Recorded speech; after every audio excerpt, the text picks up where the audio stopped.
Assalamualaikum warahmatullahi wabarakatuh. Perkenalkan, nama saya Arya Olma dengan NIM channel 19028, Prodi D3 Akuntansi, mata kuliah Akuntansi Pajak. Baiklah, pada video kali ini saya akan menjelaskan materi mengenai konsep pengakuan akuntansi pajak tentang investasi pada entitas anak dan properti investasi.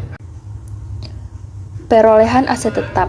Aset tetap yang diperoleh dengan pembelian dalam bentuk siap pakai dicatat sejumlah harga beli ditambah dengan biaya-biaya yang terjadi pada saat perolehan konstruksi atau jika dapat diterapkan jumlah yang dapat diatribusikan ke aset pada saat pertama kali diakui sesuai dengan persyaratan tertentu dalam SAK etap dalam penjelasan pasal 10 Undang-Undang PPH nomor 36 tahun 2008. Harga perolehan atau harga penjualan dalam hal terjadi jual beli harta yang tidak dipengaruhi hubungan istimewa sebagaimana yang dimaksud dalam pasal 18 ayat 4 Undang-Undang PPH nomor 36 tahun 2008 adalah jumlah yang sesungguhnya dikeluarkan atau diterima.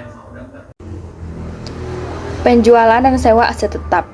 Perlakuan akuntansi atas penjualan aset tetap dilakukan dalam prosedur penjualan aset tetap dengan 3 langkah, yaitu 1. Update nilai buku aset tetap yang dijual, 2. Hapus aset tetap, dan yang ketiga ditambah pelaporan laba atau rugi penjualan aktiva tetap.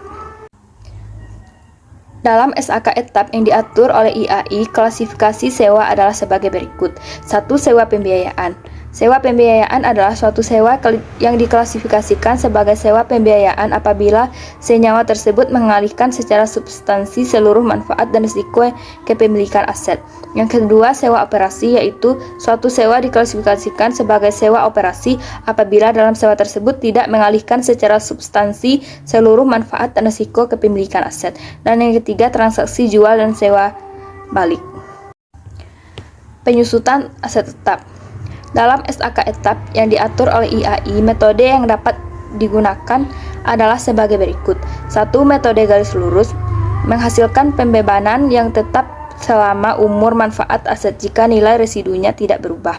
Yang kedua, metode saldo menurun menghasilkan pembebanan yang menurun selama umur manfaat aset. Dan yang ketiga, metode jumlah unit produksi menghasilkan pembebanan berdasarkan pada penggunaan atau output yang diharapkan dari suatu aset.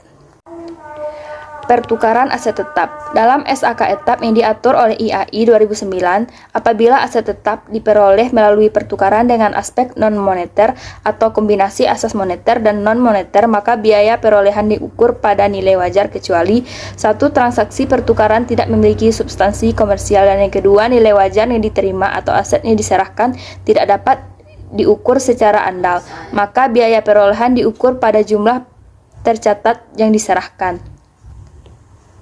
Revaluasi aset tetap. Revaluasi aset tetap adalah suatu penilaian kembali atas aset tetap yang dimiliki perusahaan sehingga sesuai dengan harga pasar saat dilakukan revaluasi tersebut. Dalam akuntansi, revaluasi aset tetap pada umumnya tidak diperkenakan. Dalam laporan keuangan haruslah dijelaskan mengenai penyimpangan tersebut di dalam penyajian aset tetap serta pengaruh dari penyimpangan terhadap gambaran keuangan entitas. Sekian yang dapat saya sampaikan. Saya tutup dengan Assalamualaikum warahmatullahi wabarakatuh.